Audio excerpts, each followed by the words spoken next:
Então, fala galera, aula de Sociologia, desta vez para poder falar sobre Raimundo Fauro, ou Faoro para alguns, né? Você vai ver que essa tônica muda de entrevista para entrevista. Havia também, depois de 64, a prisão que não permitia habeas corpus também. O habeas corpus foi suprimido para matéria política. E quem derrubou, e isso permitia a tortura nos quartéis, nas prisões, foi o presidente da ordem de então, doutor Raimundo Fauro, um ilustre intelectual, um advogado notável, foi procurador do Estado aqui. Ele foi quem acabou com a tortura no país e pouca gente sabe. Mas Raimundo Fauro, ele foi um jurista importante na história do Brasil, que chegou a ser presidente da OAB, muito importante no processo de redemocratização do Brasil, um assíduo lutador pela democracia em tempos de ditadura militar. Vocês vão ver que ele tem uma baita de uma contribuição, ele foi muito importante, principalmente na construção da história da OAB. Ele foi um herói no que tange o direito de habeas corpus, a revogação do AI-5 está nas mãos de Raimundo Fauro, vão apontar alguns analistas. Raimundo Fauro também foi um sociólogo, por isso que ele está aqui, foi um historiador importante da história do Brasil, influenciado demais pelo trabalho de Max Weber, então já nota aí que a influência principal dele vai ser o trabalho do Max Weber, com seus conceitos de burocracia, seus conceitos de Estado, o Estado racional legal, tá bom? Foi um crítico da ditadura militar, como eu te falei anteriormente, e principalmente das modificações legais ocorridas durante essa fase. Nasceu em 1925 e morreu em 2003.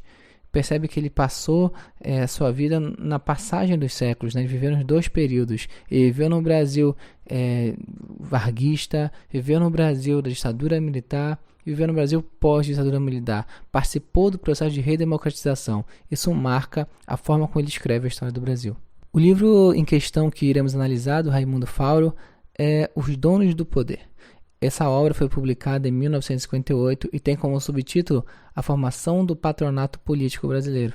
Como ele era um autor e não um editor, esse é o título que ele daria ao livro dele, né? A Formação do Patronato Político Brasileiro. É óbvio que isso não vende e o editor acabou mudando o nome, sugerindo como título principal Os Donos do Poder, que caiu como uma luva e ajudou a divulgar esse trabalho muito importante para o entendimento e a compreensão no Brasil.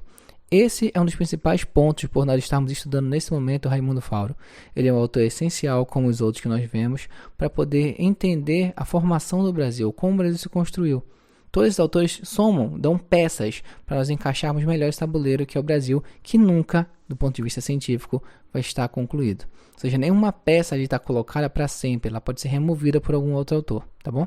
Ou seja, alguém pode chegar lá na frente e dizer que toda a contribuição do Fauro não serviu, a gente tira temporariamente a peça que ele colocou. Toda contribuição científica, meus caros, é temporária, não esqueçam disso. E se pretende assim. Nessa obra, Os Donos do Poder, publicada em 1958, o Raimundo Fauro vai procurar principalmente responder uma questão. Como o Brasil construiu o estamento burocrático? Estamento burocrático é um termo que ele vai usar, um termo que vai comprar, ele vai trazer da literatura weberiana. Então ele vai pegar alguns conceitos do Weber e vai trazer para a realidade brasileira e de alguma maneira ele vai mudar. O que seria um estamento burocrático, né? Só você separar as palavras primeiramente, né? Vamos ver. De um lado eu tenho estamento. Estamento faz uma referência direta a uma ordem estamental. Para o Weber existiram 3 tipos de organização da sociedade, né? Eu posso ter uma sociedade baseada em classes, estamentos ou em casta.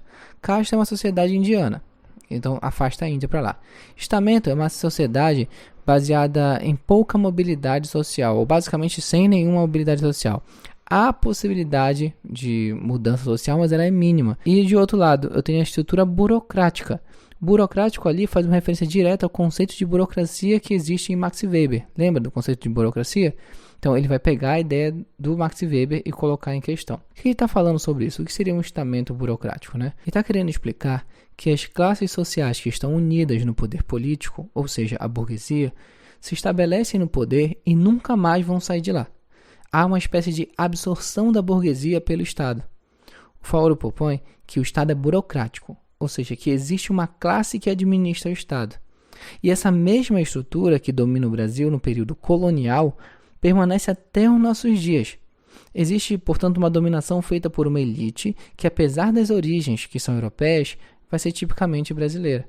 Então, o que acontece é que ele está dizendo que existe um bloco social que manda no Brasil desde sempre. A gente pode chamar isso de estamento burocrático ou de patrimonialismo estamental.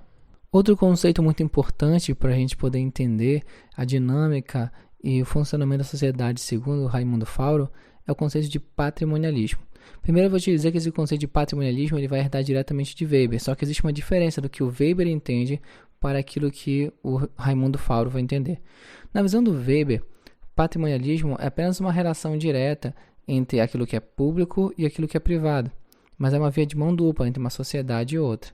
Em si, o Weber vai entender o patrimonialismo como as formas tradicionais de dominação que contrastam com o Estado moderno e racional. Ou seja, é uma forma atrasada de relação social entre a sociedade e o Estado. Então, algumas sociedades atrasadas apresentariam uma forma de patrimonialismo, que é uma troca entre as instituições do público e do privado, mas é uma relação, não tira isso de mente. Já no Brasil, com Raimundo Fauro, é apresentado-se essa noção de patrimonialismo dando foco à atuação do Estado e não da sociedade como um todo. Preste muita atenção nisso.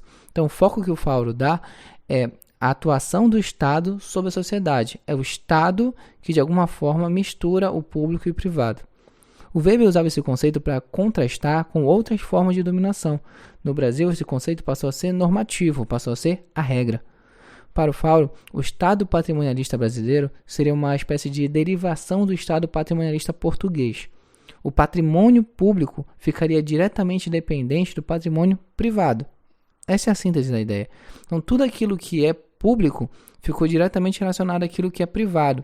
Isso é o patrimonialismo na visão do Fauro. As estruturas públicas do Estado deixam de ser impessoais e racionais para se aproximarem da pessoalidade. É tipo o caso de alguém que chega ao poder político e ali, sabendo que tem o seu espaço público, ou seja, porque é aquilo que é público, aquilo que não é nosso, aquilo que não é de ninguém, tá? O espaço público não é aquilo que é de todos, é aquilo que não pertence a ninguém.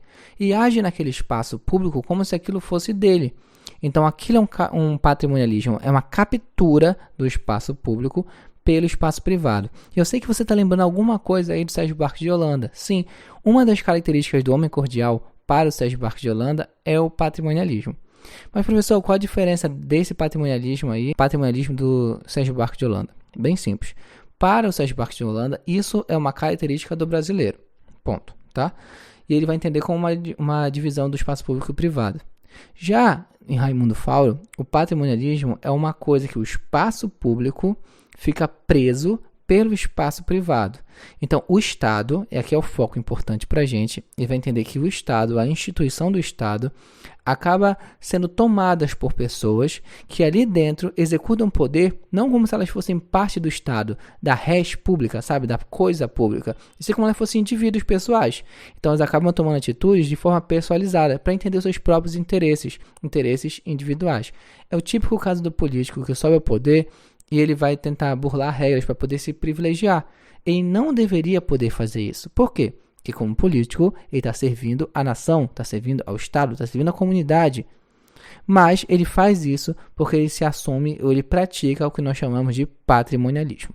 Outro ponto importante para poder destacar é que o Raimundo Fauro demonstra na obra dele, Os Donos do Poder, as dificuldades do Brasil para construir um Estado verdadeiramente laico, racional e impessoal, como a teoria do Weber mostra sobre o Estado moderno. E é óbvio, dentro dessas dificuldades está a estrutura do patrimonialismo.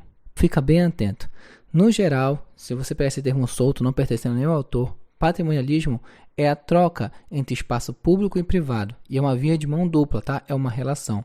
No entanto, na visão do Raimundo Fauro, principalmente de outros autores também que a gente pode ver lá na frente, ele vai olhar principalmente pela ótica do Estado, da instituição, como se a instituição fosse aquela que invertesse os valores. Ele não vai tratar isso como uma relação, entende? Que é uma via de mão dupla.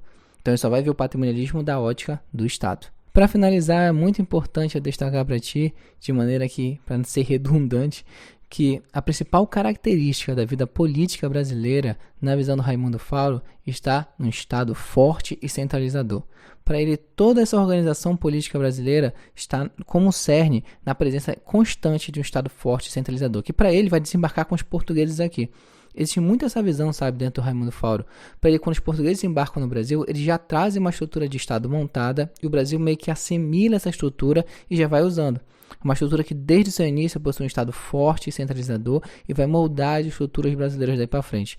Toda a vida política brasileira é marcada por isso, por essa forte centralização do poder no Estado. É isso, galera. Espero que vocês tenham sobrevivendo a mais um dia de quarentena.